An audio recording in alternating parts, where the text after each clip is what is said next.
Hi friends, welcome to Kannada tech. ನಾನು ಮಂಜುನಾಥ್. ಇವತ್ತಿನ ವಿಡಿಯೋದಲ್ಲಿ ಏನು ನೋಡ್ತೀವಿ ಅಂದರೆ ಇನ್ಫಿನಿಕ್ಸ್ ಸ್ಮಾರ್ಟ್ 5. ಸೊ ಈ ಒಂದು ಡಿವೈಸನ್ನು ರಿವ್ಯೂಗೋಸ್ಕರ ಕಳಿಸ್ಕೊಟ್ಟಿದ್ದಾರೆ. ಸೊ ಈ ಒಂದು ಸ್ಮಾರ್ಟ್ಫೋನ್ ಮಾರ್ಕೆಟ್ನಲ್ಲಿ 7,199 ರೂಪಾಯಿಗೆ ಲಾಂಚ್ ಮಾಡಿದ್ದಾರೆ. ಸೊ ಹಾಗಾದ್ರೆ ಈ ಒಂದು ಬಾಕ್ಸ್ ಅನ್ನ ಅನ್ಬಾಕ್ಸ್ ಮಾಡಿ ಇದರ ಒಳಗಡೆ ಏನೆಲ್ಲ ಕಂಟೆಂಟ್ ಅನ್ನ ಕೊಟ್ಟಿದ್ದಾರೆ, ಮತ್ತೆ ಈ ಒಂದು ಸ್ಮಾರ್ಟ್ಫೋನ್ ನ ಸ್ಪೆಸಿಫಿಕೇಶನ್ಸ್ ಏನು, ನೋಡ್ಲಿಕ್ಕೆ ಹೇಗಿದೆ, ಮತ್ತೆ ಈ ಒಂದು ಸ್ಮಾರ್ಟ್ಫೋನ್ ಅನ್ನ ಯೂಸ್ ಮಾಡಿ ನನ್ನ ಒಂದು ಒಪಿನಿಯನ್ ಏನಂತಾನು ತಿಳಿಸ್ಕೊಡ್ತೀನಿ. ಸೊ ಮಿಸ್ ಮಾಡ್ಕೊಳ್ದೇನೆ ಈ ವಿಡಿಯೋನ ನೀವು ಕೊನೆವರೆಗೂ ನೋಡಿ.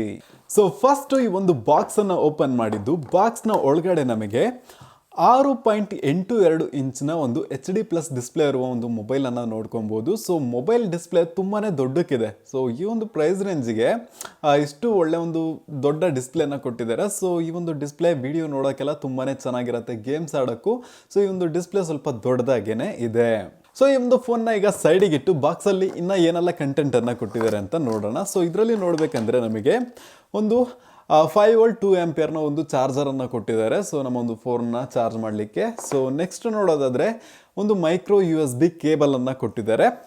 ನೆಕ್ಸ್ಟು ಬಾಕ್ಸ್ನಲ್ಲಿ ಇನ್ನೂ ಏನು ಕೊಟ್ಟಿದ್ದಾರೆ ಅಂತ ನೋಡಿದ್ರೆ ಒಂದು ಬ್ಯಾಕ್ ಕವರನ್ನು ಕೊಟ್ಟಿದ್ದಾರೆ. ಪರವಾಗಿಲ್ಲ, ಒಳ್ಳೆಯ ಒಂದು ಸೇಫ್ಟಿಯನ್ನು ಕೊಡುತ್ತೆ ಅಂತ ಅಂದ್ಕೊಂಡಿದ್ದೀನಿ.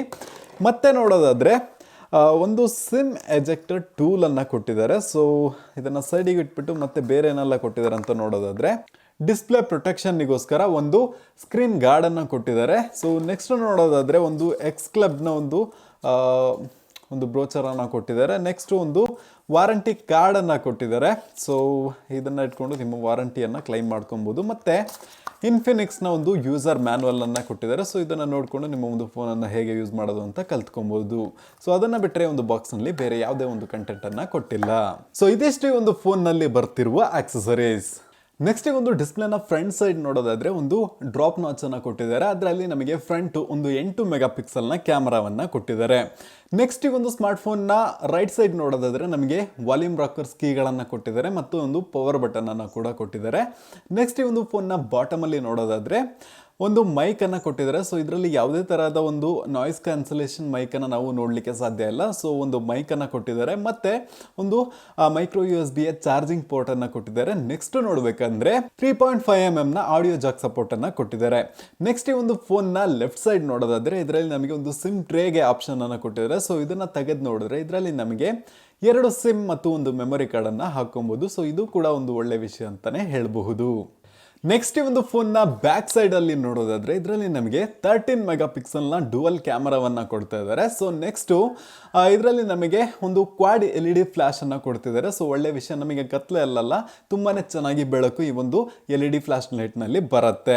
ಈ ಫೋನ್ನ ಬ್ಯಾಕ್ ಪ್ಯಾನಲ್ ನೋಡೋದಾದರೆ ಇದು ಫುಲ್ ಆ್ಯಂಡ್ ಫುಲ್ಲಿ ಪ್ಲಾಸ್ಟಿಕ್ನಲ್ಲಿ ಆಗಿರೋದು. ಮತ್ತು ಇದರಲ್ಲಿ ನಮಗೆ ಒಂದು ಫ್ಲೋ ಟೆಕ್ಸ್ಚರ್ ಡಿಸೈನನ್ನು ಕೊಟ್ಟಿದ್ದಾರೆ, ಮತ್ತು ಒಂದು ಗ್ಲಾಸ್ ಫಿನಿಶಿಂಗನ್ನು ಕೂಡ ಕೊಟ್ಟಿದ್ದಾರೆ.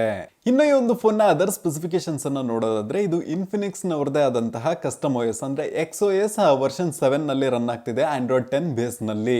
ನೆಕ್ಸ್ಟ್ ಈ ಫೋನ್ನ ಪ್ರೊಸೆಸರ್ ಅನ್ನು ನೋಡೋದಾದ್ರೆ ಇದರಲ್ಲಿ ನಮಗೆ ಮೀಡಿಯಾಟೆಕ್ನ ಹೀಲಿಯೋ G25 ಆಕ್ಟೋಕೋರ್ ಪ್ರೊಸೆಸರ್ ಅನ್ನು ಕೊಟ್ಟಿದ್ದಾರೆ. 2.0 GHz ಸ್ಪೀಡ್ನಲ್ಲಿ ರನ್ ಆಗುತ್ತೆ. ನೆಕ್ಸ್ಟ್ ಈ ಒಂದು ಫೋನ್ನ ಸ್ಟೋರೇಜ್ ಅನ್ನು ನೋಡೋದಾದ್ರೆ ಇದರಲ್ಲಿ ನಮಗೆ 2GB RAM 32GB ಸ್ಟೋರೇಜ್ ಅನ್ನು ಕೊಟ್ಟಿದ್ದಾರೆ. ನೆಕ್ಸ್ಟ್ ಈ ಒಂದು ಫೋನ್ನ ಬ್ಯಾಟರಿ ಕೆಪಾಸಿಟಿಯನ್ನು ನೋಡೋದಾದ್ರೆ ಇದರಲ್ಲಿ ನಮಗೆ 6000 mAh ಒಂದು ದೊಡ್ಡ ಬ್ಯಾಟರಿಯನ್ನು ಕೊಡ್ತಿದ್ದಾರೆ. ಸೊ ಇದು ಕೂಡ ಒಳ್ಳೆ ವಿಷಯ ಅಂತಾನೆ ಹೇಳ್ಬೋದು ಈ ಒಂದು ಫೋನ್ನಲ್ಲಿ. ಸೊ ಇದಿಷ್ಟು ಈ ಒಂದು ಫೋನ್ನ ಸ್ಪೆಸಿಫಿಕೇಶನ್ಸ್.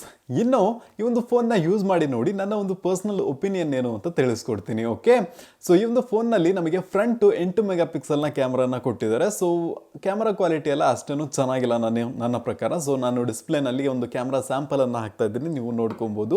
ಇನ್ನೇ ಒಂದು ಫೋನ್ನ ಬ್ಯಾಕ್ ಕ್ಯಾಮ್ರಾ ನೋಡೋದಾದ್ರೆ ಇದರಲ್ಲಿ ನಮಗೆ 13 ಮೆಗಾಪಿಕ್ಸೆಲ್ನ ಕ್ಯಾಮ್ರಾನ ಕೊಡ್ತಿದ್ದಾರೆ. ಸೊ ಕ್ವಾಲಿಟಿ ನೋಡ್ಬೇಕಂದ್ರೆ ಪರವಾಗಿಲ್ಲ, ನಾರ್ಮಲ್ ಆಗಿದೆ, ತುಂಬಾ ಖರಾಬ್ ಆಗೇನೋ ಬಂದಿಲ್ಲ, ಚೆನ್ನಾಗಿ ಬಂದಿದೆ. ಅದಕ್ಕಂತ ತುಂಬಾನೇ ಚೆನ್ನಾಗಿದೆ ಅಂತ ನಾನು ಹೇಳಕ್ ಹೋಗಲ್ಲ. ಇನ್ನು ನೆಕ್ಸ್ಟ್ ನೋಡೋದಾದ್ರೆ ಈ ಒಂದು ಫೋನ್ನ ರ್ಯಾಮ್ ವೇರಿಯಂಟ್. ಸೊ ಇದರಲ್ಲಿ ನಮಗೆ ಬರೀ 2GB RAM 32GB ಸ್ಟೋರೇಜ್ ಅನ್ನು ಕೊಟ್ಟಿದ್ದಾರೆ. ಸೊ ನನ್ನ ಪ್ರಕಾರ ಒಂದು 4GB RAM ಆ ಥರ ಏನಾದ್ರು ಕೊಟ್ಟಿದ್ರೆ ಇನ್ನೂ ಚೆನ್ನಾಗಿರ್ತಾ ಇತ್ತು. ಇನ್ನು ಈ ಒಂದು ಫೋನ್ನ ಒಳ್ಳೆ ವಿಷಯ ಯಾವುದು ಅಂತ ನೋಡೋದಾದ್ರೆ ಈ ಒಂದು ಫೋನ್ನ ಡಿಸ್ಪ್ಲೇ ಇದರಲ್ಲಿ ನಮಗೆ 6.82 ಇಂಚ್ನ ಒಂದು ದೊಡ್ಡ ಡಿಸ್ಪ್ಲೇ ಅನ್ನ ಕೊಡ್ತಾರೆ. ಸೊ HD+ ಡಿಸ್ಪ್ಲೇ, ಸೊ ಚೆನ್ನಾಗಿರುತ್ತೆ. ಇನ್ನೊಂದು ಒಳ್ಳೆ ವಿಷಯ ಏನಂತ ನೋಡಿದ್ರೆ ಇದರಲ್ಲಿ ನಮಗೆ 6000 mAh ಒಂದು ದೊಡ್ಡ ಬ್ಯಾಟ್ರಿಯನ್ನು ಕೊಡ್ತಿದ್ದಾರೆ. ಸೊ ನಿಮಗೆ ಬ್ಯಾಟ್ರಿ ಪಿಕಪ್ ಎಲ್ಲ ಆರಾಮಾಗಿ ಬರುತ್ತೆ. ಸೊ ಅದು ಒಳ್ಳೆ ವಿಷಯ ಅಂತಾನೆ ಹೇಳ್ಬೋದು. ಇನ್ನು ನೋಡ್ಬೇಕಂದ್ರೆ ಪ್ರೊಸೆಸರ್ ಇನ್ನೊಂದು ಸ್ವಲ್ಪ ಜಾಸ್ತಿ ಒಂದು 35 ಆ ಥರ ಕೊಟ್ಟಿದ್ರೆ ಇನ್ನೂ ಚೆನ್ನಾಗಿರ್ತಾ ಇತ್ತು. ಸೊ ಪ್ರೊಸೆಸರ್ನಲ್ಲೂ ಸ್ವಲ್ಪ ಕಡಿಮೆ ಇದೆ. ನೆಕ್ಸ್ಟು ಕ್ಯಾಮ್ರಾ ಬಗ್ಗೆ ಹೇಳಾಯಿತು. ಇನ್ನು next finger print. So finger print ನೋಡೋದಾದರೆ ಫಾಸ್ಟಾಗಿ ಅನ್ಲಾಕ್ ಆಗ್ತಿದೆ, ಅದರಲ್ಲೇನೂ ಪ್ರಾಬ್ಲಮ್ ಇಲ್ಲ. ಮತ್ತು ಇದರಲ್ಲಿ ನಮಗೆ ಫೇಸ್ ಅನ್ಲಾಕ್ ಸಪೋರ್ಟ್ ಕೂಡ ಕೊಡ್ತಿದ್ದಾರೆ. ಸೊ ಈ ಒಂದು ಪ್ರೈಸ್ ರೇಂಜಲ್ಲಿ ಎಲ್ಲ ಒಂದು ಆಪ್ಷನ್ಸ್ ನಿಮಗೆ ಸಿಗ್ತಾ ಇದೆ. ಸೊ ಈ ಒಂದು ವಿಡಿಯೋ ನಿಮಗೆ ಇಷ್ಟ ಆಗಿದ್ದರೆ ಲೈಕ್ ಮಾಡಿ, ಹಾಗೆ ವಿಡಿಯೋನ ಎಲ್ರಿಗೂ ಶೇರ್ ಮಾಡಿ. ನೀವಿನ ಕನ್ನಡ ಟೆಕ್ ಚಾನಲ್ಗೆ ಸಬ್ಸ್ಕ್ರೈಬ್ ಮಾಡ್ಕೊಂಡಿಲ್ಲ ಅಂದರೆ ಸಬ್ಸ್ಕ್ರೈಬ್ ಮಾಡಿಕೊಂಡು ಪಕ್ಕದಲ್ಲಿರೋ ಬೆಲ್ ಬಟನನ್ನು ಕ್ಲಿಕ್ ಮಾಡ್ಕೊಳ್ಳಿ. ಇವತ್ತಿನ ವಿಡಿಯೋದಲ್ಲಿ ಇಷ್ಟನೇ. Thank you for watching and ಜೈ ಹಿಂದ್.